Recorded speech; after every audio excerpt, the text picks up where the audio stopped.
মেয়ে দেখলেই গায়ে ধরতে ইচ্ছে করে না? তোরা ছেলেরা সব এক, লুচ্চা এক একটা। এই বলে আমাকে ধাক্কা দিয়ে বের হয়ে চলে গেল। আমি শুধু অবাক হয়ে তাকিয়ে রইলাম।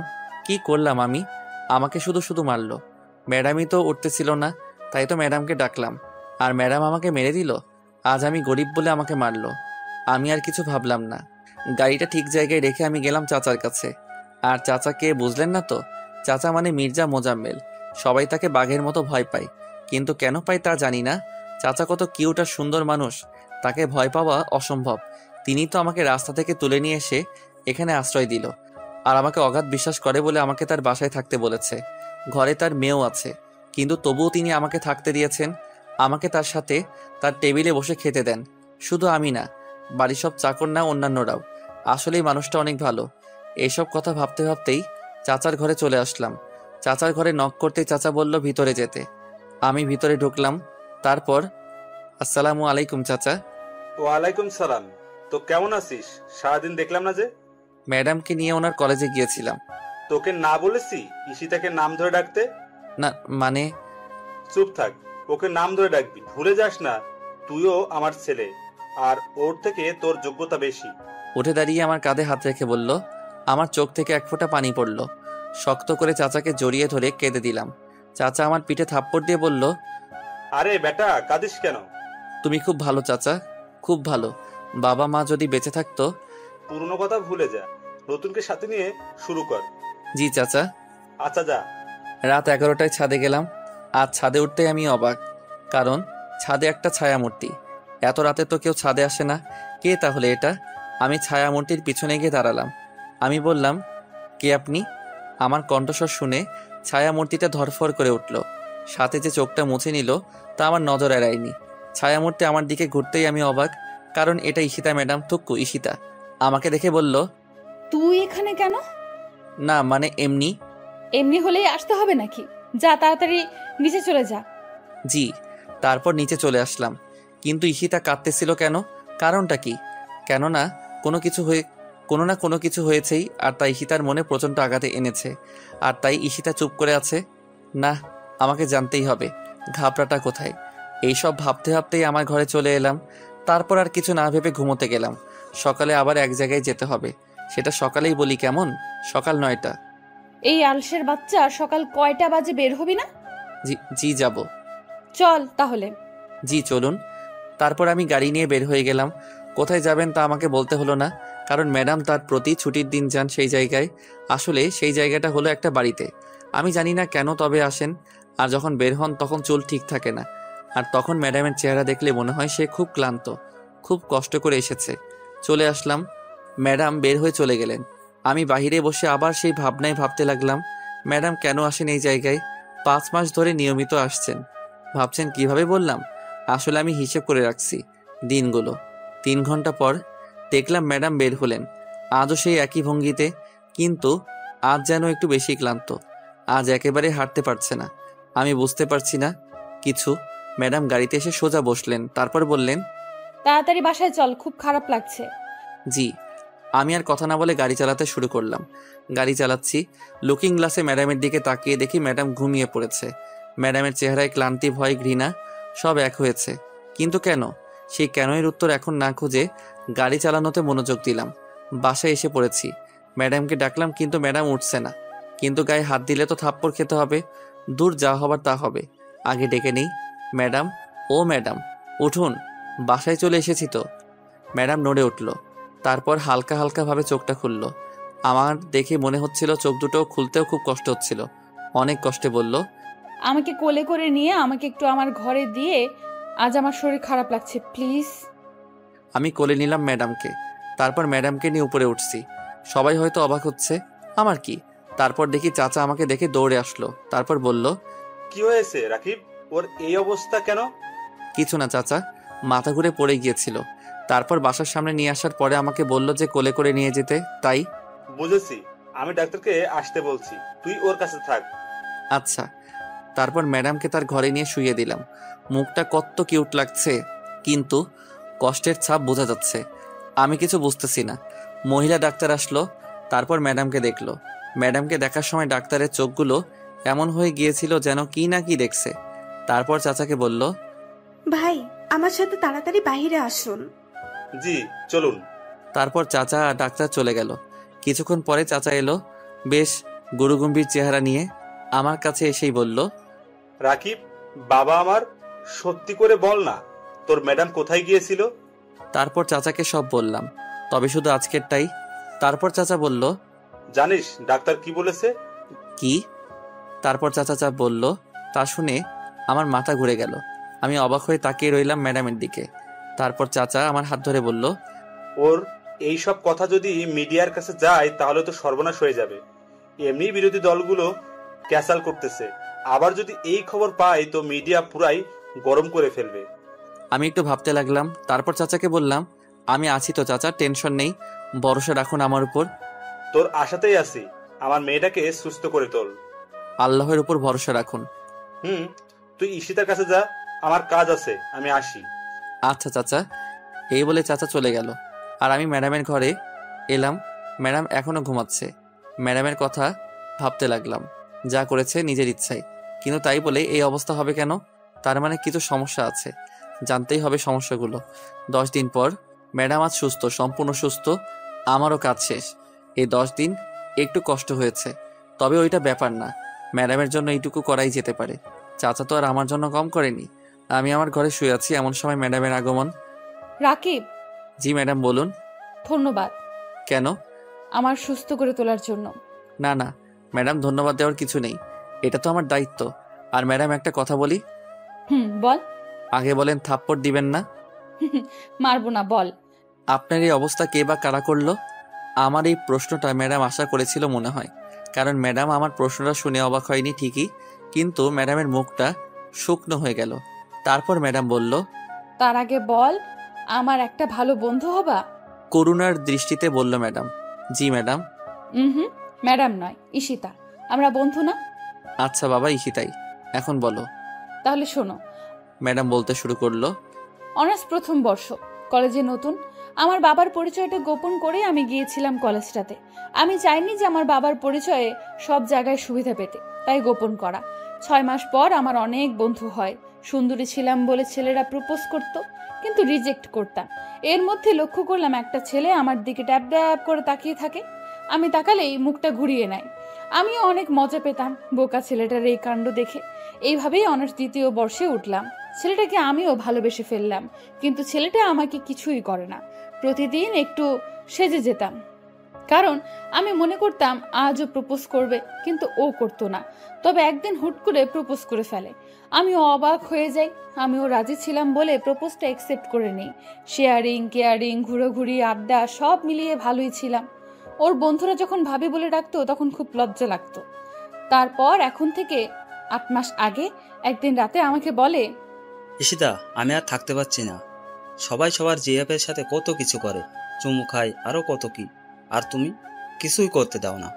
দেখো সালমান, বিয়ের আগে এগুলো ঠিক না। আমি জানি না, হয় তুমি আমার সাথে রুমডেট করবা, না হলে তোমার রাস্তা তুমি মাপতে পারো। সেই দিন ও ফোনটা কেটে দেয়। ও ফোন কেটে দেওয়ার পর আমি অনেক কান্না করি, অনেক। খুব ভালোবাসতাম ওকে। আমাদের রিলেশনের কথা সবাই জানতো। আমি ফ্রেন্ডদের ওর কথা বলি, ওরা কিছু বলে না, আর ও আর ফোন দেয় না, আর আমিও না। এইভাবে 1 মাস কেটে যায়। একদিন আমার বান্ধবীরা বাসায় আড্ডার আয়োজন করে। আমি আড্ডার জন্য পাগল ছিলাম, তাই চলে যাই ওদের বাসায়। ওদের বাসায় সেই দিন কেউ ছিল না, শুধু আমার বান্ধবীরা 2 জন ছিল। আড্ডার ফাঁকে ফাঁকে চা, কফি, রান্না সবই চলছিল। আমি রান্না পারতাম বলে ওরা আমাকে রান্না করতে দেয়। আমি রান্না শেষ করে ফ্রেশ হয়ে এসে দেখি ওরা খাবার প্লেটে বেড়ে ফেলেছে। আমার জন্যও বেড়েছিল। আমি খাবারটা খাওয়ার কিছুক্ষণ পরে আমার মাথাটা ঘুরতে লাগলো।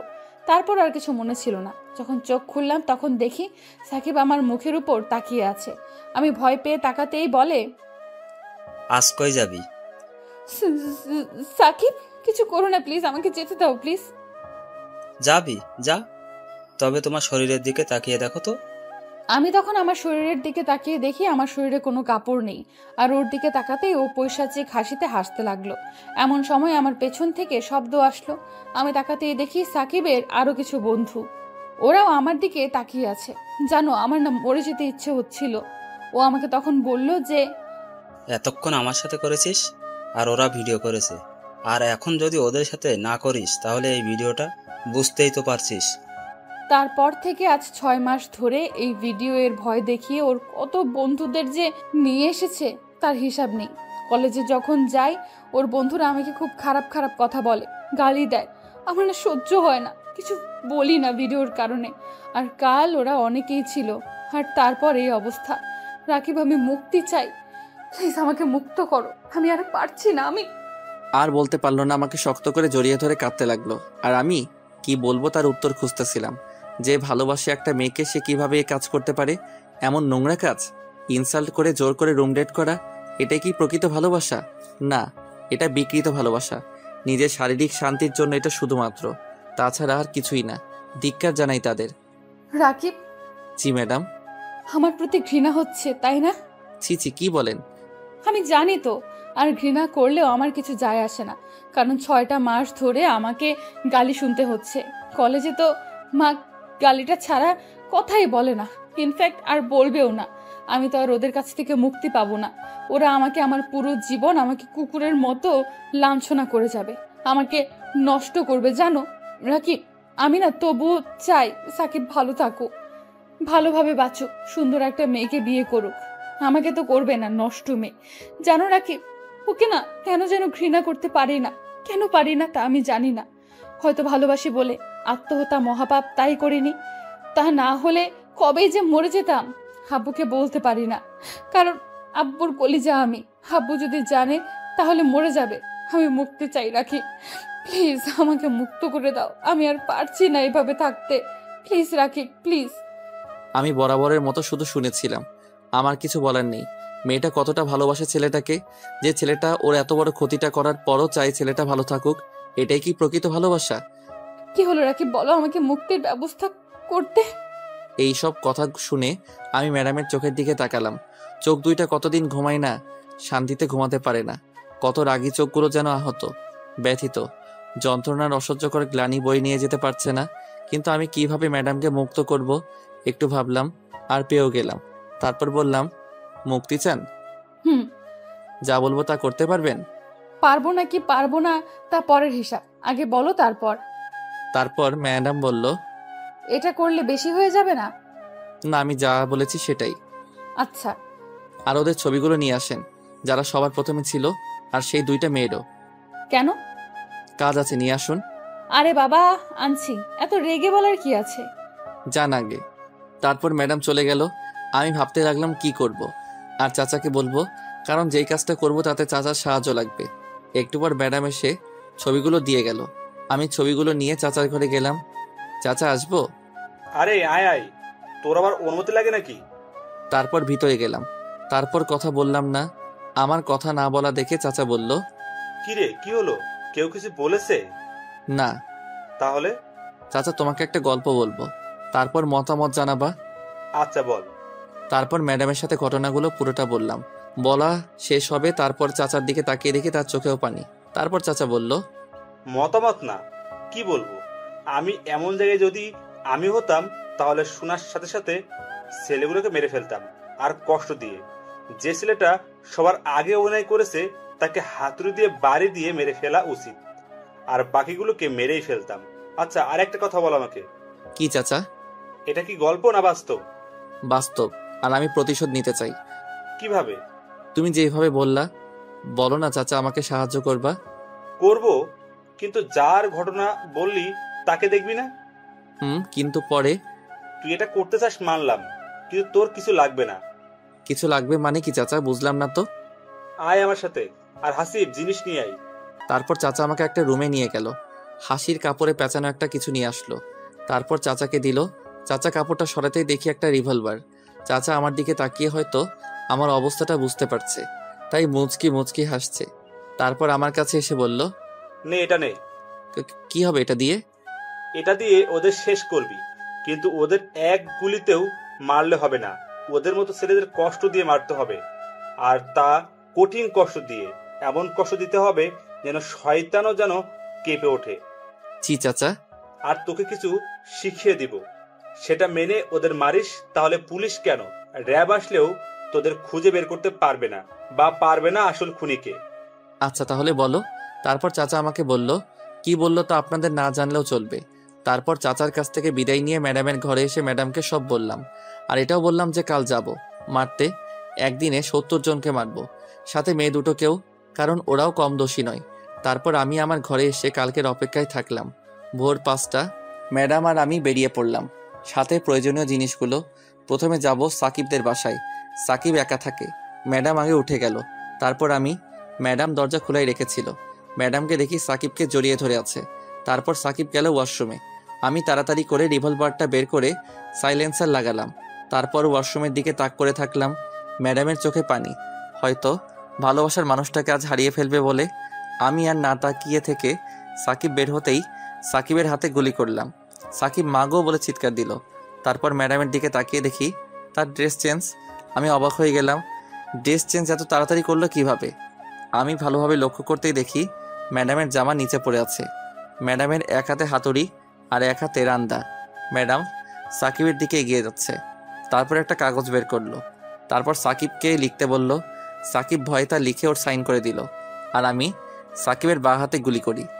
সাকিব লিখে ম্যাডাম ওকে লাথি মেরে ফেলে দিল আর বলতে শুরু করলো, সাকিব, জানো খুব ভালোবাসতাম তোমায়, খুব।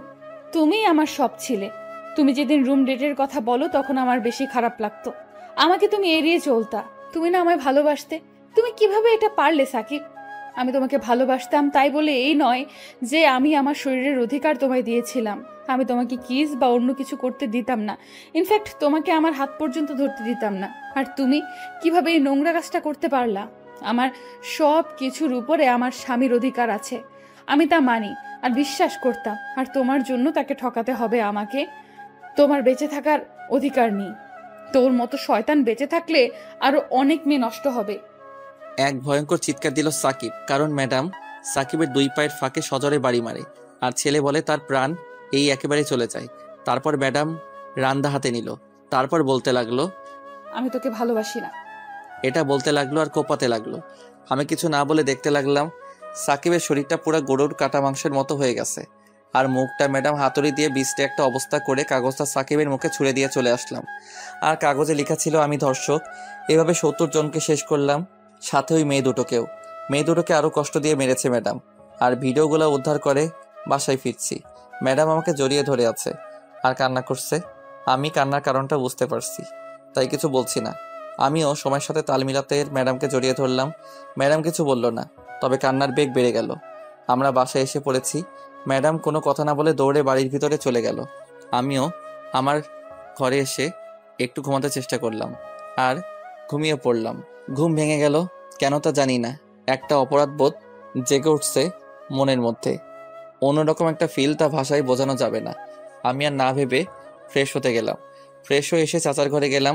চাচা জিনিসগুলো তো দিতে হবে, তাই চাচার ঘরে গেলাম। চাচা আসবো? রাকিব আয়। চাচা এই যে তোমার রিভলভার আর বুলেটগুলো নাও। আরে আরে কি করছিস? আমি এইগুলো নিয়েছি তোকে নেওয়ার জন্য নাকি? তাহলে? আরে পাগল, এইগুলা হলো এখনকার নিরাপত্তার জিনিস। রাখ এগুলা তোর কাছে।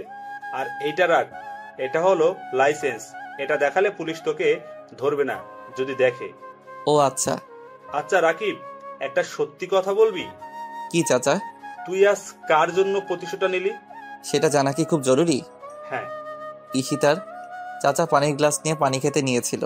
ধূপ করে চাচার হাতের পানির গ্লাসটা পড়ে গেল, কারণ চাচা চমকে গিয়েছিল। কারণ কোনো বাবা যদি তার মেয়ের এইরকম বাজে একটা হ্যারাসমেন্টের কথা শুনে তাহলে চমকাবেই, কারণ মেয়ে বাবাকে আর বাবা মেয়েকে সবচেয়ে বেশি ভালোবাসে। চাচা আমার দিকে তাকিয়ে আছে। চাচার চোখ থেকে টুপ করে এক ফোঁটা পানি পড়ল। কাজের টেবিলের উপর চাচা উঠে দাঁড়ালো। তারপর আমাকে কিছু না বলে হাঁটতে লাগলো। আমি জিনিসগুলো নিয়ে চাচার পিছু যেতে শুরু করলাম। চাচা ইশতা ম্যাডামের ঘরে যাচ্ছিলেন। চাচা ম্যাডামের ঘরে ঢুকলেন আর সাথে আমিও ম্যাডামের ঘরে ঢুকলাম। দেখলাম ম্যাডাম গুটিসুটি মেরে ঘুমিয়ে আছে। কত মায়াবী লাগছে ম্যাডামকে। চাচা ম্যাডামের কাছে যেয়ে ম্যাডামের কপালে একটা চুমু দিলেন। তারপর ম্যাডামের হাত ধরে কান্না করতে লাগলেন। চাচা রাজনীতি করেন। চাচাকে এভাবে আমি কখনো দেখিনি এভাবে ভেঙে পড়তে। চাচা এভাবে কান্না করছে আর ম্যাডাম জাগছে না। আমার খুব চিন্তা হচ্ছে। ম্যাডামের পাশে তাকিয়ে দেখি ঘুমের ওষুধ। তার মানে ম্যাডাম ওষুধকে ঘুমিয়েছেন, সহজে উঠবেন না। চাচা আমাকে ডাক দিল। রাকিব, জি চাচা। তুই আমাকে আগে কেন বলিসনি বাপ? তাহলে আমিই যেতাম খুন করতে। এমন নোংরা কাজ আমার মেয়েকে দিয়ে করিয়েছে, আর তুই আমাকে বলিসনি কেন? ঈশিতা ম্যাডাম বলতে নিষেধ করেছিল, তাই করিনি। আমার দুইটা কথা রাখবি। বলো চাচা। এক, তুই মাস্টার্সে ভর্তি হয়ে যা। আর কি চাচা? জানি না কথাটা তুই কিভাবে নিবি, আমাকে হয়তো স্বার্থপর ভাববি, কিন্তু বলছি ঈশিতাকে তুই বিয়ে করবি। দেখ, আমি তোকে জোর করব না, তোর ইচ্ছা। তোকে যখন আমি আমার বাড়িতে নিয়ে আসলাম তখন থেকেই আমি ঠিক করে রেখেছিলাম, তাই ঈশিতার কাছাকাছি রেখেছিলাম যাতে ওকে বুঝতে পারিস।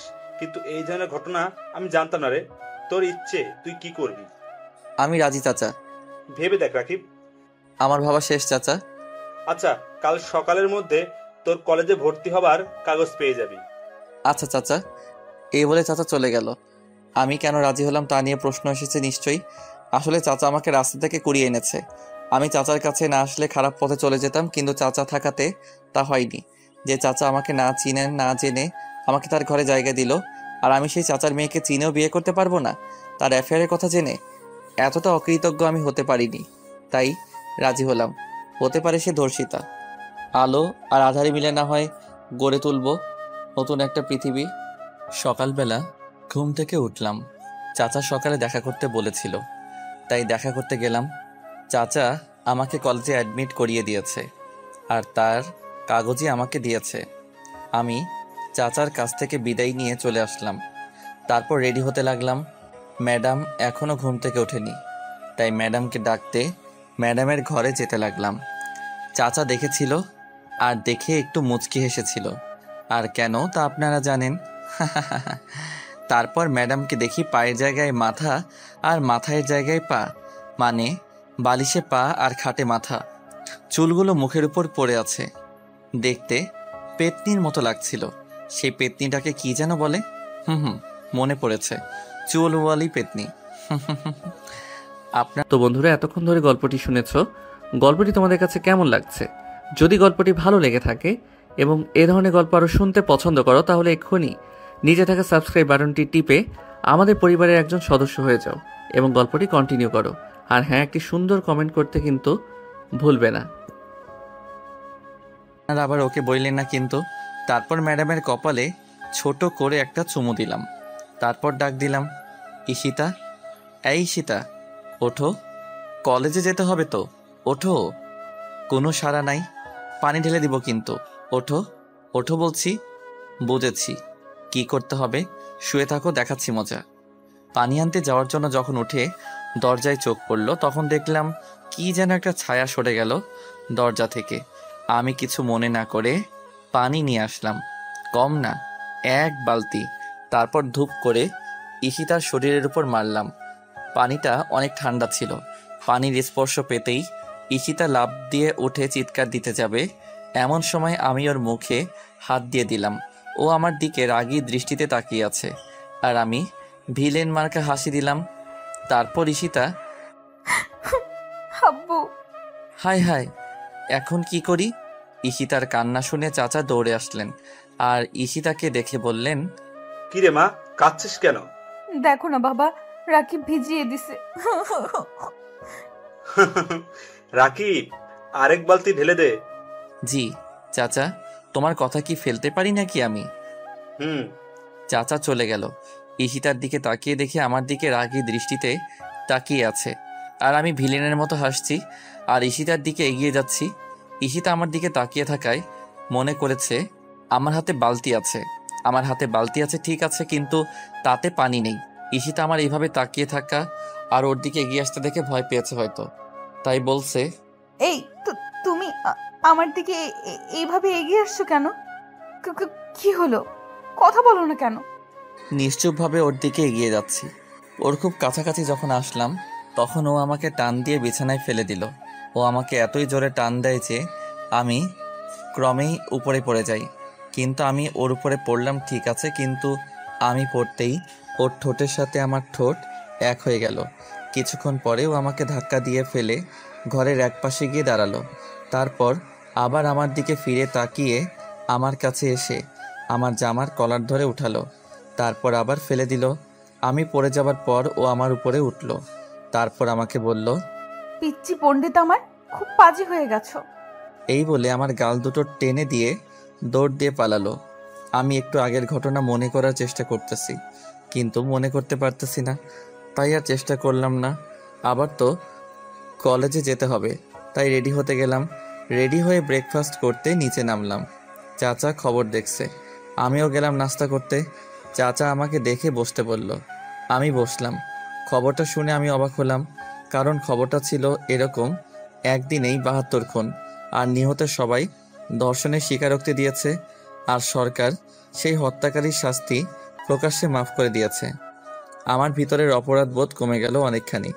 ঈশিতাও কখন এসেছে জানি না, কিন্তু ওর মুখেও প্রশান্তির হাসি ঠোঁটের কোণে দেখা যাচ্ছে। অনেক দিন পরে আমি এই হাসিটা দেখলাম। বের হলাম কলেজে যাবার জন্যই, তবে আজ পার্থক্য হচ্ছে আমি কলেজে যাচ্ছি, আর ঈশিতাও। আজ ঈশিতার ড্রাইভার না, বন্ধু হয়ে কলেজে গেলাম।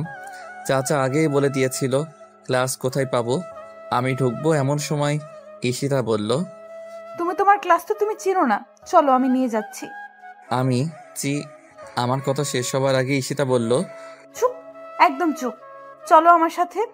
মুখে হাত দিয়ে দাঁড়িয়ে রইলাম। এই তো, গুড বয়। তারপর ঈশিতা আমার হাত ধরে ক্লাসে নিয়ে গেল। ক্লাসের সবাই অবাক, আর হবেই বা না কেন, সেমিস্টারে 6 মাস পরে কলেজে গিয়েছি, তার কি হবে। পরে ঈশিতাকে বিদায় দিয়ে ক্লাসে ঢুকলাম। ক্লাসে স্যার আসলো, তখন আমাকে দেখে বলল দাঁড়াতে। আমি দাঁড়ালাম। পরে আমাকে বলল, আমার প্রিয় ছাত্রছাত্রীরা, এই হলো তোমাদের নতুন বন্ধু রাকিবুল হাসান। তোমরা ওকে রাকি বলে ডাকবা। হাই। তারপর ক্লাসের পর ক্লাস শেষ হয়ে গেল। কলেজ ছুটি হবার পরে ক্লাস থেকে বের হতে যাব, এমন সময় পিছন থেকে একটা মেয়ে আমাকে ডাক দিল। এই যে রাকিব, শুনছো? জি বলুন। আমরা কি পরিচিত হতে পারি? জি, আমি রাকিব। আমি রাইসা, আমরা তো ক্লাসমেট। তুমি করে বলি? আপনি বলতে পারেন, কিন্তু আমি তুমি করে বলতে পারবো না। কেন? এমনি। ও, আমরা কি বন্ধু হতে পারি? ঠিক আছে, এখন বাই। ওকে, ধন্যবাদ, বাই। রাইসাকে বাই দিয়ে আমি পিছনে তাকাতেই দেখি ঈশিতা এক দৃষ্টিতে তাকিয়ে আছে। আমি ঈশিতার কাছে আসতেই ঈশিতা বলল, উনি কে রাকিব? আমার বন্ধু, আমার সাথে ওনার মাত্র বন্ধুত্ব হলো। ও, চলো বাসায় যাওয়া যাক। অবশ্যই। তারপর ঈশিতা আর আমি বাসায় চলে আসলাম। বাসায় এসে খেয়ে একটু ঘুমালাম। তারপর ঘুম থেকে উঠে গল্প লিখতে শুরু করলাম। গল্প লিখে পোস্ট করে ঘর থেকে বের হলাম ঈশিতার ঘরে যাবার জন্য। ঈশিতার ঘরে যে নক করলাম, ঈশিতা ভিতর থেকেই বলল, আসো রাকিব। তারপর আমি ভিতরে গেলাম। ভিতরে গিয়ে ঈশিতার দিকে তাকাতেই আমি ভয় পেয়ে গেলাম। ঈশিতার চোখ লাল হয়ে আছে, চোখের কোণে পানি চিকচিক করছে। ঈশিতা ওর দিকে এইভাবে তাকিয়ে থাকা দেখে আমাকে বলল, কিছু বলবা রাকিব? আমি এগিয়ে গিয়ে খাটের সামনে চেয়ার নিয়ে বসলাম। তারপর ঈশিতাকে বললাম, কি হয়েছে তোমার? কই কিছু না তো, আমার কিছু হয়নি তো, আর আমার কি হবে? ঈশিতা, মিথ্যা বলছো তুমি আমার সাথে। আমরা না ফ্রেন্ড? তুমি কষ্ট পেয়ে কান্না করছো, আর যার জন্য কান্না করছো তার কারণটা জানবার অধিকারও কি নেই আমার? না না, তুমি যা ভাবছো তা না। আসলে আমার না সাকিবের কথা খুব মনে পড়ছে, খুব মিস করছি। রাকিব, ওকে না খুব ভালোবাসি, খুব। জানো, কাল রাতে স্বপ্নে না ওকে দেখেছিলাম। কলেজে যেদিন ওকে প্রথম দেখি সেদিনের মতো একই হাসি, একই লোক, বোকা বোকা আর টমেটোর মতো কিউট গালগুলো নিয়ে হাসি খুশি একটা ছেলে। কিন্তু আর বলতে পারলো না, কেঁদে দিল। আমি কি বলবো তাই ভাবছি। ওকে সমবেদনা দেওয়ার মতো ভাষা আমার নেই। ওর হাতটা শক্ত করে ধরলাম, তারপর ওর চোখের পানি মুছে দিলাম। ও আমাকে শক্ত করে জড়িয়ে ধরে কান্না করতে লাগলো। কিছুক্ষণ যাবার পর ঈশিতা বলল, রাকিব, আমার একটা কথা রাখবা? বলো। এইভাবে আমার একটা ভালো বন্ধু হয়ে সারা জীবন থাকবা? থাকবো ঈশিতা। ঈশিতার কোনো কথা বললো না, আমিও বললাম না। সন্ধ্যায় আমি পড়তে বসেছি, এমন সময় ঈশিতা আমার ঘরে আসলো। আমি ঈশিতাকে দেখে বললাম, কিছু বলবা? বলো। আমি তোমার সাথে পড়বো। অবাক হলাম এমন আবদার শুনে, তারপর বললাম, আচ্ছা আসো। Thank you. তারপর আমার পাশের চেয়ারে বসে পড়তে লাগলো। আমার সন্দেহ হচ্ছে ও পড়তে আসছে নাকি আমার দিকে তাকিয়ে থাকতে আসছে। আমি যখনই তাকাই তখনই দেখে আমার দিকে তাকিয়ে আছে। একটু পরে ঈশিতা আমাকে বলল, রাকিব, কি? এই পরোটা বুঝায় দাও। আচ্ছা দাও দেখি। এই যে এটা। তারপর আমি বইয়ের দিকে তাকিয়ে বোঝাতে লাগলাম। আমি বোঝাচ্ছি আর ও আমার দিকে হা হা করে তাকিয়ে আছে। এভাবে তাকিয়ে থাকতে দেখে আমার একটু রাগ হলো, তাই বললাম, এই তোমার সমস্যা কি? তুমি পড়া বাদ দিয়ে আমার দিকে তাকিয়ে আছো কেন? এই তুমি আমাকে বকা দিলা? হুম হুম হুম হুম, তোমার সাথে আড়ি, তুমি পচা, আমাকে বকা দাও। বাচ্চাদের মতো কান্না করতে করতে আমার ঘর থেকে চলে গেল। মেয়েটা আসলেই কেমন যেন, একটু পাগলি পাগলি। রাতে খাবার খেতে টেবিলে গেলাম। ঈশিতা আমার সামনে চেয়ারে বসলো। আমাকে দেখে ভেঙচি দিয়ে মুখটা ঘুরিয়ে খাবার নিয়ে ওর ঘরে চলে গেল। বুঝলাম পাগলিটা অনেক রাগ করেছে। আমি খাবার খেয়ে ঘরে গেলাম। রাত 2টা। ঘর থেকে বের হলাম ছাদে যাব বলে। গভীর রাতে শহরের বাতাসটা ভালো লাগে, গায়ে শিহরণ ধরিয়ে দেয় বাতাসটা। ঢাকার এই সময়টায় সমস্ত নিস্তব্ধতা চলে আসে মনে। এক অন্যরকম অনুভূতি, সুখ সুখ অনুভূতি, যা সবাই চায়। আমিও নেই, রোজ রাতে নেই জোনাকি পোকার জিজি ডাক আর বাদুড়ের ছোটাছুটি দেখতে খুব ভালো লাগে। আমি ছাদে দাঁড়িয়ে আছি, এমন সময় কারোর পায়ের আওয়াজ শুনলাম। আমি পিছনে তাকাতেই দেখি ঈশিতা আসছে। ঈশিতা উঠতেই আমাকে দেখলো, তারপর ছাদের অন্য পাশে গিয়ে দাঁড়ালো। রাগ কমেনি, রাগ আমাকে ভাঙাতেই হবে, তাই আমিও গেলাম। ঈশিতার কাছে যে বললাম, ঈশিতা আমি সরি, প্লিজ মাফ করে দাও প্লিজ। 2 মাত্র শর্তে মাফ করতে পারি। সব শর্ত মানব, বলো। 1, আমি যখনই বলবো তখনই আমাকে কোলে নিতে হবে। 2, আমাকে পাপ্পি দিতে হবে। আমি অবাক হলাম এমন আবদার শুনে, আর খুশিও হলাম। পাপ্পি আর কোলে নিতে হবে, উফ কি ফিলিংস, পুরাই পাংখা। ঈশিতার দিকে তাকিয়ে আছি, ঈশিতা আমার দিকে নয়, ও তাকিয়ে আছে নিচের দিকে। হঠাৎ ঈশিতা বলে উঠল, কি রাজি না তাই তো? না হলে নাই, আমি গেলাম। এই বলে চলে যেতে লাগলো। আমি আবুল হয়ে গেছি এমন কথা শুনে। তারপর তাড়াতাড়ি করে বললাম, আমি রাজি তো। সত্যি? হুম। নাও এখন কোলে করে নিয়ে আমাকে আমার ঘরে দিয়ে আসো। যথাস্ত মহারানী। এই বলে ঈশিতাকে কোলে তুলে নিলাম। আমি কোলে নিতেই মেয়েটা লজ্জায় লাল হয়ে গিয়েছে, দুহাত দিয়ে আমার গলা জড়িয়ে ধরেছে। আমি ওকে ওর ঘরের সামনে এনে ওকে আমার কোল থেকে নামিয়ে দিলাম। আমি চলে আসব এমন সময় ঈশিতা বলল, আমার শর্তের আরেকটা জিনিস কই? ও ভুলে গেছিলাম, সরি, এই নাও। থ্যাংক ইউ পিচ্চি পণ্ডিত, আমি জানতাম তুমি আমার কপালে কিস করবা। আমার ধাক্কা লাগলো।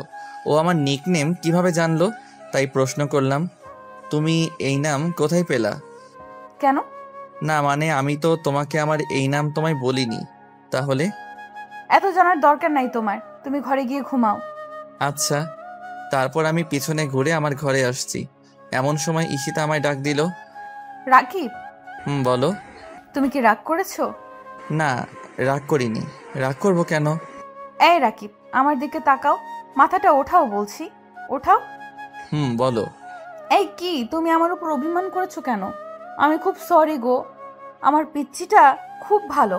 এই নাও, তোমাকেও একটা জিনিস দিলাম। আমার গালে কিস করলো। আমি শক্ট হয়ে গেলাম।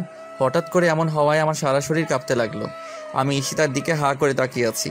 আমার এমনভাবে তাকানো দেখে ঈশিতা বলল, এই পোলা, হা করে তাকিয়ে না থেকে ঘুমাতে যাও। আচ্ছা। তারপর আমি আর কিছু না ভেবে ঘুমাতে গেলাম। এটা সেটা ভাবতে ভাবতে ঘুমিয়ে গেলাম। সকালে আমি ঘুম থেকে উঠলাম, তারপর নামাজ পড়ে ব্রেকফাস্ট করতে গেলাম। চাচাও আছে, চাচার সাথে কিছু কথা আছে, তাই বললাম, চাচা আমি আলাদা থাকতে চাই। মাথা নিচু করে বললাম, কি? চাচা আমি নিজেই নিজের খরচ চালাতে চাই।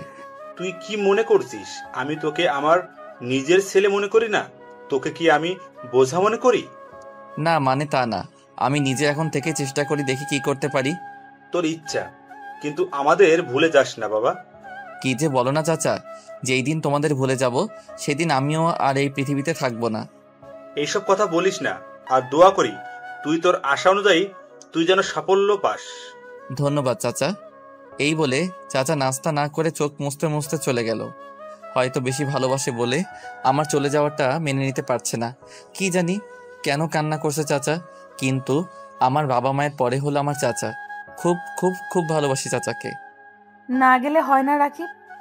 আমি চলে যাব ঈশিতাকে। এটা যখন বলতে এসেছি তখন ঈশিতা এই কথা বলল। তারপর আমি বললাম, প্লিজ তুমি না করো না। আচ্ছা যাও, তবে প্লিজ আমি কিন্তু মাঝে মাঝে যাব, তখন কিন্তু রাগ করতে পারবা না। আচ্ছা বাবা যেও, আমি এখন আসি। আচ্ছা, খোদা হাফেজ। খোদা হাফেজ। চলে আসবো এমন সময় ঈশিতা বলল, রাকিব শোনো। বলো। আমার সামনে এসে আমাকে খুব শক্ত করে জড়িয়ে ধরলো আর বলতে লাগলো, খুব খুব খুব মিস করব তোমায় রাকিব। আমিও মিস করব তোমায়। আমার চোখ থেকে পানি পড়লো কয়েক ফোঁটা। তারপর ঈশিতাকে ছাড়িয়ে নিয়ে আমি বের হয়ে গেলাম আমার গন্তব্যস্থানে। ও আপনাদের তো বলিনি আমি কোথায় যাচ্ছি। আসলে আমি অনেক দিন ধরেই চাকরির চেষ্টা করছিলাম, আর আল্লাহর রহমতে চাকরিটা পেয়ে যাই, আর তারপর বাসা ভাড়া নিয়ে নেই। আর বাকিটা তো আপনারা জানেনই। ও আমার বেতন 30,000 টাকা, আর মাস্টার্স শেষ করলে আরও বাড়তে পারে। আপনাদের সাথে কথা বলতে বলতে আমি আমার বাসায় চলে এসেছি। তারপর প্রয়োজনীয় জিনিসগুলো কিনতে গেলাম, সব কিনে বাসায় আসলাম। আর টাকা পেলাম কোথায় তা জানতে চান তো? আসলে অফিস থেকে 1 মাসের বেতন আগে দিয়ে দেয়, আর তা দিয়েই এইগুলো কিনলাম। ও অনেক কথা হলো, এবার রান্না করতে হবে। আসার সময় মুরগি আর চাল কিনে নিয়ে এসেছিলাম, আর আমি রান্না পারি তাই আর কোনো সমস্যা নেই। রান্না করলাম, গোসল করলাম, তারপর খাবার খেতে বসলাম। খাবারের 1 লোকমা মুখে দিতেই চাচার কথা আর ঈশিতার কথা মনে পড়ে গেল। কত কথা হতো খাবার সময়, সাথে যারা কাজ করতো তারাও খেত। দেখে মনে হতো পুরোটাই যেন একটা পরিবার। খুব মিস করছি চাচাকে, খুব। আর ঈশিতা, আমি তো খাবার খাচ্ছিলাম, ঘড়ির দিকে তাকালাম।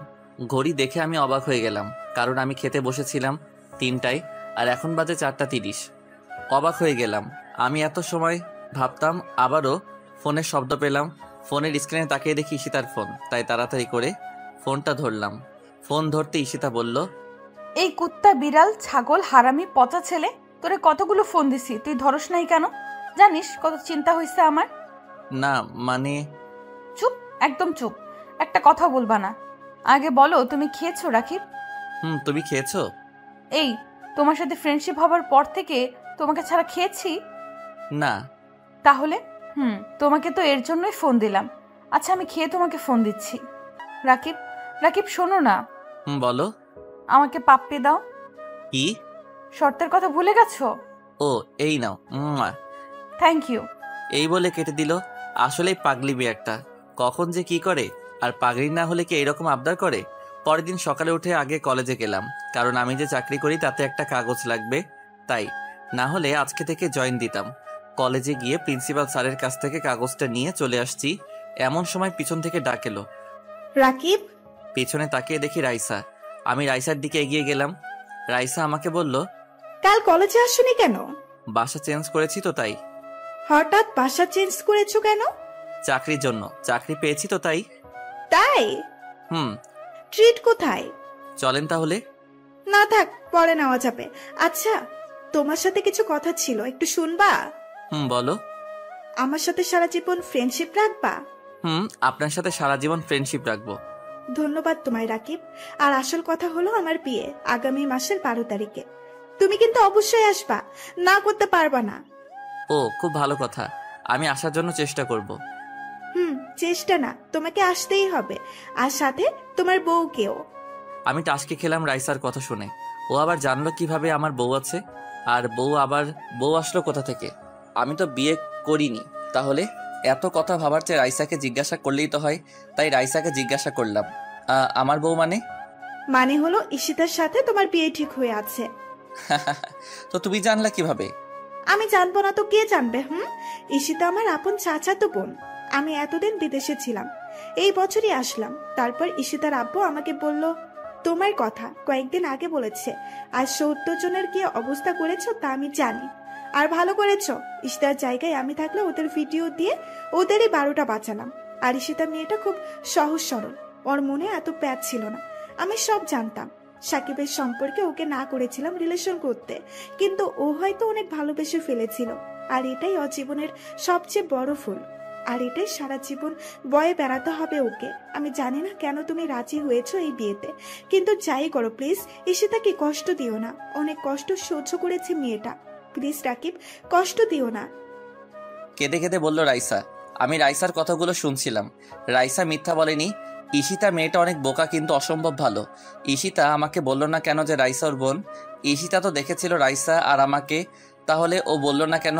আমার ভাবার সময় রাইসা বলল, কি হলো, দাও কথা দাও। দিলাম কথা। ঈশিতাকে আমি কষ্ট দিব না। খুব খুব খুব ধন্যবাদ তোমায়। আর কাল সকালের বাসে আমরা যাব। তুমি আর তোমার বউ একসাথে আসবা। আর কয়টার সময় আসবা তা আমিই বলে দিব। এখন যাই, আল্লাহ হাফেজ। আল্লাহ হাফেজ। দুপুর 3:20 কফি বানিয়ে নিয়ে বারান্দায় আসলাম। ব্যস্ত নগরী রাস্তাঘাট একটু শান্ত লাগছে। রাস্তায় গাড়ির এত চাপ নেই। গাড়িগুলো ছুটে চলছে আপন গতিতে নির্দিষ্ট গন্তব্যস্থলে। গাড়িগুলোতে হয়তো কারো প্রিয়জন, কারো বাবা অথবা কারো মা। কেউ বা যাচ্ছে কাজে, আবার হয়তো কাজ শেষ করে বাসায় ফিরছে। কিন্তু আর যাই হোক, সবারই নির্দিষ্ট গন্তব্য আছে। কিন্তু আজ আমার মনটা গন্তব্য ছাড়া ঘুরছে। হঠাৎ মোবাইলের আওয়াজে ভাবনার ছেদ পড়ল।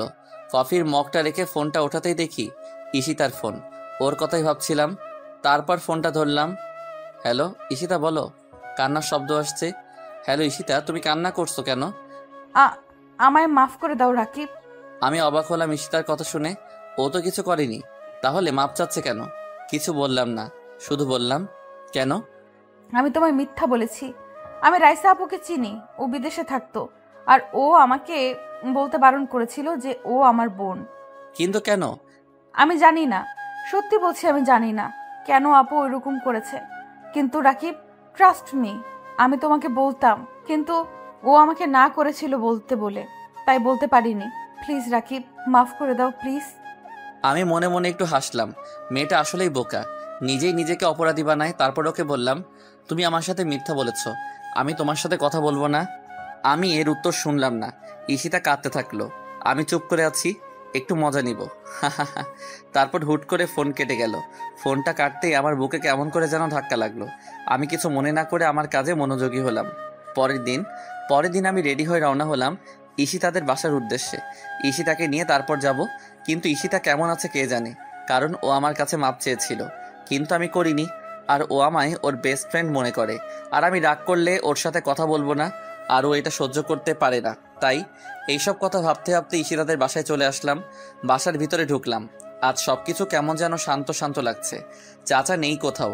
আমি সোজা ঈশিতার ঘরে গেলাম। ঈশিতার ঘরে অবাক হয়ে গেলাম, চাচা ঈশিতার পাশে বসে আছে। চাচার চোখে পানি। আমি এবার ভয় পেয়ে গেলাম, ঈশিতা আবার কিছু করে বসেনি তো? সরি ঈশিতা। আমাকে মাফ করেছো? হুম। আমার কিস কোথায়? কতদিন দাও না, দাও কিস দাও। বাচ্চাদের মতো আবদার করে গাল পেতে দিল। হয়েছে? না, হয়নি, মাত্র তো একটা। আর কাল যে অপরাধ করেছো তার জন্য আরো দিতে হবে। ইস, নিজে মনে হয় কিছুই করনি, তুমিও অপরাধ করেছো। ও তাই, তাহলে এই নাও। আমার ঠোঁটে কিস করলো। আমি আমার গায়ে 420 ভোল্টের মতো শক্ট লাগলো, আর সাথে টাসকি খেয়ে গেলাম। ঈশিতা কিস করার কথা গালে, কিন্তু ও করলো ঠোঁটে। তার মানে রাইসার কথাই সত্যি হয়। ব্যাপারটা বুঝতে হবে। তারপর ঈশিতার দিকে তাকালাম। ও লজ্জায় লাল হয়ে নিচের দিকে তাকিয়ে আছে। ওর গাল দুটো লাল টমেটোর মতো হয়ে গিয়েছে। বিনোদন পাচ্ছিলাম আমি। তারপর হঠাৎ, আমি আসতে পারি? তাকিয়ে দেখি চাচা খাবার নিয়ে দরজার সামনে খাবারের প্লেট হাতে নিয়ে দাঁড়িয়ে। তারপর আমি বললাম, আরে চাচা তুমি এসো, ভিতরে এসো। খাবারটা নে, আর এই টাকাগুলো রাখ। তুই তো মাত্র চাকরি পেলি, হাত তো আর টাকা নেই। এইগুলো রাখ, আর ফেরত দেওয়ার চেষ্টা করলে মার খাবি। আচ্ছা। আর সাবধানে যাবি। আচ্ছা চাচা। আসি রে মা, ভালো থাকিস। আচ্ছা বাবা, তুমিও ভালো থেকো। আচ্ছা, খোদা হাফেজ। খোদা হাফেজ। তারপর চাচা চলে গেল। চাচা চলে যেতে ঈশিতা বলল, রাকিব, খুব ক্ষুধা লেগেছে তো। হাত ধুয়ে এসো। তুমি হাত দাও। কেন? আরে আমি কাটা বাছতে পারি না তো, যদি কাটা গলায় ঢুকে যায় তখন। ও তাও তো ঠিক। যাও, হাত ধুয়ে এসে আমাকে খাইয়ে দাও। তারপর প্লেট রেখে আমি হাত ধুতে গেলাম। হাত ধুয়ে এসে ঈশিতাকে খাইয়ে দিতে লাগলাম। ওই তোমার কতক্ষণ লাগবে? 50 মিনিট তো হয়ে গেল। আর একটু। দূর বাবা, এতক্ষণ যে কি করে কে জানে। তারপর অপেক্ষা করতে লাগলাম। পাক্কা 50 মিনিট হয়ে গেল।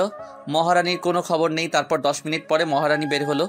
ঈশিতাকে দেখে আমি আবার ক্রাশ নামক বাস খেলাম। ঈশিতা একটা কালো শাড়ি পরেছে আর মেকআপ করেনি। তাহলে এত দেরি হলো কেন? তাই একটু জিজ্ঞাসা করলাম, তোমার এত দেরি হলো কেন? দেরি হলো মানে সাজলা না, কিন্তু এত দেরি হলো কেন? আর আমি শাড়ি পরতে পারি না, আর ইউটিউব দেখে পড়তেই তো এত দেরি হলো। ও চলো তাহলে। চলো। তারপর আমরা বাস স্ট্যান্ডে গেলাম। গিয়ে দেখি রাইসা অপেক্ষা করছে। তারপর আমরা বাসে উঠলাম। আমি আর ঈশিতা, রাইসা আর তার বাবা। ওর বাবা কেন আসলো বুঝলাম না। আমি আর ঈশিতা এক সিটে যাচ্ছি। যেতে যেতে কাল সকাল হয়ে যাবে। আমি বাসে ঘুমিয়ে পড়লাম। ঘুম থেকে উঠতেই আমি অবাক হয়ে গেলাম। কারণ আমি ঈশিতাকে জড়িয়ে ধরে আছি আর ঈশিতা আমাকে। তারপর ঈশিতাকে ছাড়িয়ে নিলাম। ঈশিতাকে ছাড়াতে ঈশিতা জেগে গেল। ঈশিতা আমাকে বলল, পানি খাবো রাকিব, পানি দাও। তারপর ব্যাগ থেকে পানি বের করে ঈশিতাকে দিলাম। ঈশিতা পানি খেয়ে আমাকে আবার জড়িয়ে ধরল। আমি পানির বোতল রাখতে যাব এমন সময় ঈশিতা আমাকে টান দিয়ে বসিয়ে বলল, এই দেখ, আবার যদি উঠিস তাহলে মার খাবি কুত্তা, চুপচাপ বসে থাক। আচ্ছা। ঈশিতা রেগে গিয়েছে, তাই আর কিছু বললাম না, বসে পড়লাম। আর ঈশিতাও আমায় জড়িয়ে ধরল। ঈশিতার শরীর থেকে একটা মিষ্টি আসছে, সেই গন্ধ আমাকে। পরের দিন সকাল 10টায় রাইসার ডাকে ঘুম ভাঙলো। ঘুম থেকে উঠতে রাইসা বলল আমরা এসে পড়েছি। তাই ঈশিতাকে ঘুম থেকে জাগিয়ে তোলে বাস থেকে নামলাম। তারপর ঈশিতার মুখ ধুয়ে দিয়ে আমার মুখও ধুলাম। পরে রাইসা অটোতে করে ওদের বাসায় নিয়ে এলো। বাসায় ঢুকে সবার সাথে পরিচিত হলাম। তারপর রাইসা আমাকে আর ঈশিতাকে পাশাপাশি আলাদা রুম দেখিয়ে দিল। তারপর ঘরে এসে ফ্রেশ হয়ে নিলাম। পরে একটা ঘুম দিলাম। তারপর হঠাৎ পানির ছিটা আমার মুখে পড়ায় আমার ঘুম ভেঙে গেল। তারপর তাকাতেই আমি অবাক হয়ে গেলাম। ঈশিতার শাড়ি চেঞ্জ করেছে, মিষ্টি রঙের একটা শাড়ি আর হালকা মেকআপ। এক কথায় মিষ্টি মেয়েটাকে মিষ্টি পরীর মতো লাগছিল। আমার এইভাবে তাকিয়ে থাকা দেখে হয়তো ও লজ্জা পাচ্ছিল, তাই আবার আমার মুখে পানি মেরে দৌড়ে পালালো। আমি একটু হাসলাম। মেয়েটা একদিনে কেমন করে চাঞ্চল্য হয়ে গিয়েছে, ভালোই লাগছে। ফ্রেশ হয়ে বাহিরে বের হলাম। কাল গায়ে হলুদ, তাই আজ সব কিছু গোছাবার তোড়জোড় চলছে। আমি আনন্দের সহকারিতা উপভোগ করতে লাগলাম। আস্তে আস্তে বিয়ের দিন এসে পড়ল। রাইসা আর তার বর আবিরের বিয়ে হয়ে গেল। বিয়েতে যখন রাইসা কবুল নামক 3 গোল্ডেন ওয়ার্ডস বলছিল, তখন ওর চোখে পানি দেখেছিলাম। হয়তো চিন্তা করছিল ছেলেটা কেমন, বিয়ের পরে ওর সাথে ম্যাচ করবে কিনা, বা ছেলেটা ভালো হবে কিনা। অবশ্য আমি আমার সোর্স আর মাধ্যমে খবর নিয়েছিলাম ছেলেটা ভালো, শুধু ভালো না খুব ভালো। সেটা অবশ্য রাইসাকে বলেছিলাম, কিন্তু নিজের তো চিন্তা হয়, তাই হয়তো করছিল। বিয়ে শেষ হয়ে গেল, রাইসাকে নিয়ে চলে গিয়েছে। যাওয়ার সময় রাইসা শুধু এতটুকুই বলেছিল আমাকে, ঈশিতার চোখের এক ফোঁটা পানিও যেন মাটিতে না পড়ে, আর যদি পড়ে তাহলে দেখো কি করি আমি তখন এমন করলাম যে রাইসা কান্নার মাঝেও হেসে দিয়েছিল। এমনকি শুধু রাইসা না, যারা যারা এখানে ছিল তারা আমাদের কথা না শুনলেও আমার মুখ দেখেও হেসে দিয়েছিল। তারপর রাইসা ঈশিতার কানে কানে কি যেন বলল, তারপর চলে গেল। রাইসার বিয়ের একদিন পর আমরাও চলে আসলাম। তারপর থেকে আবার সেই পুরনো রুটিনে চলতে লাগলাম। সপ্তাহে একদিন কলেজে যাবা, ঈশিতার সাথে ঘোরা, রাতে কথা বলা, মেসেজিং করব, শেয়ারিং কেয়ারিং, মজা মাস্তি আড্ডা, এইভাবে চলে গেল 2টা বছর। 2 বছর পর আজ অফিসে যাওয়ার জন্য বের হব, এমন সময় ফোন বেজে উঠল। ফোনটা তুলে দেখি চাচার ফোন। তারপর ফোনটা ধরলাম। আসসালামু আলাইকুম চাচা। ওয়ালাইকুম। তো 2 বছর তো হয়ে গেল, কি ভুলে গেলি নাকি? না চাচা, ভুলি নাই, মনে আছে। হারামজাদা, চাচা না বাবা বলবি, বাবা। আচ্ছা, বাবা বাবা বাবা। আজ রাতে বিয়ে বড় করে করব না, বাসায় কাজে ডেকে বিয়ে পড়াবো আর এতিমখানার মসজিদে মিলাদ পড়িয়ে দিব। চাচা, এটা ভালোই হবে। আবার চাচা? না থুকু বাবা। আল্লাহ হাফেজ। আল্লাহ হাফেজ। ফোনটা কেটে দিলাম। চাচার প্রতি সম্মান আমার আবার বেড়ে গেল, কারণ চাচা লোক খাওয়ানোর মতো অযথা টাকা নষ্ট করার চেয়ে এতিমখানে দিচ্ছে। স্যালিউট চাচা। বিয়েটা হয়ে গেল। ঈশিতাকে নিয়ে আমার বাসায় আসলাম। আর ভাবছেন ঈশিতা আগে থেকে জানতো? আসলে তা না, ঈশিতাকে চাচা থুকু বাবা বলেছিল আজকেই। আমি জানি ঈশিতা আমায় ভালোবাসে, তাই না করবে না, কিন্তু ঈশিতাকে বাবা অনেক কষ্টে রাজি করিয়েছিল। ঈশিতা যখন রাজি হচ্ছিল না, তখন বাবা নাকি বলেছিল যে 2 বছর আগে থেকেই ঠিক করা। তখন নাকি ঈশিতা রাগী গলায় বলেছিল আমি রাজি। আর রাকিবের খবর আছে, বাবা আমাকে এই নিয়ে সাবধান করেছিল। ঈশিতার কিছু বান্ধবী এসেছিল ঈশিতার সাথে। তারা ঈশিতার সাথে কথা বলা শেষ করে যাবার সময় আমাকে বলল, বিড়ালকে আপনার মারতে হবে না, আজকে বিড়ালে আপনাকে মেরে দিবে।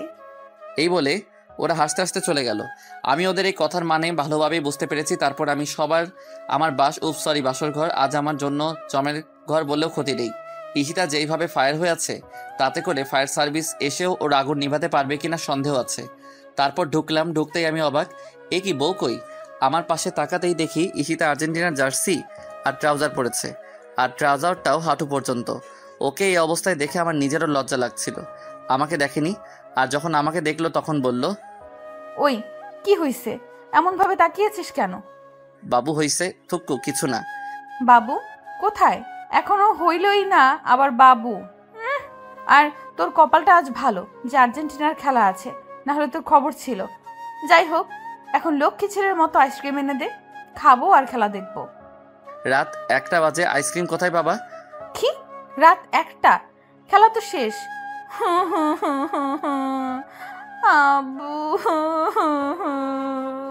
খেলা শেষ, আমাকে আগে বললো না কেন? আমার মনে ছিল না তো, সরি। তুমি ইচ্ছা করে বলনি। সত্যি বলছি, আমিও তো আর্জেন্টিনা সাপোর্টার। আর কাল তো রিপিট দিবেই, তখন না হয় দেখে নিব। তুমি চুপ থাকো, একটা কথাও বলবা না। আমার ক্ষুধা লেগেছে, বিরিয়ানি আন আর আইসক্রিম আনো। বিরিয়ানির সাথে আইসক্রিম? যাও। আচ্ছা। আইসক্রিম তো ফ্রিজে অনেক আছে, আর আসার সময় বিরিয়ানির প্যাকেটও এনেছি, বেঁচে গেলাম। তারপর আইসক্রিম আর বিরিয়ানির প্যাকেট নিয়ে ঘরে গেলাম। ঘরে যে একটু শব্দ করতে ঈশিতা ভয়ে চিৎকার দিয়ে উঠলো। তারপর আমাকে দেখে বলল, তো তুমি এত তাড়াতাড়ি কিভাবে আসলা? নিচে যাব কেন, বাসায় তো সব ছিল। তা আগে আনবা না? আরো কত ক্ষুধা লেগেছে, সারাদিন রাগে কিছুই খাইনি। আমি আর কথা না বলে বাড়িয়ে দিলাম খাবারগুলো। ঈশিতা টপাটপ খেতে শুরু করলো। আমি যে তাকিয়ে তাকিয়ে হাসছি তার কোনো খেয়াল নেই। হঠাৎ খাওয়া থামিয়ে আমার দিকে তাকালো। আমি সাথে সাথে হাসি বন্ধ করে দিলাম, না হলে খবর আছে। কিন্তু ও মনে হয় দেখে ফেলেছে। আমার দিকে চোখ বড় বড় করে তাকিয়ে বলল, তুমি খাবা না? কখন? তুমি খেয়ে নাও তারপর। না, তা হবে না, এখন থেকে আমরা একসাথে খাবো। আচ্ছা হইছে, এখন এখানে আমার সামনে বসো, আমি তোমাকে আর তুমি আমাকে খাইয়ে দাও। জো হুকুম রানী। তারপর ঈশিতা আমাকে আর আমি ঈশিতাকে খাইয়ে দিলাম।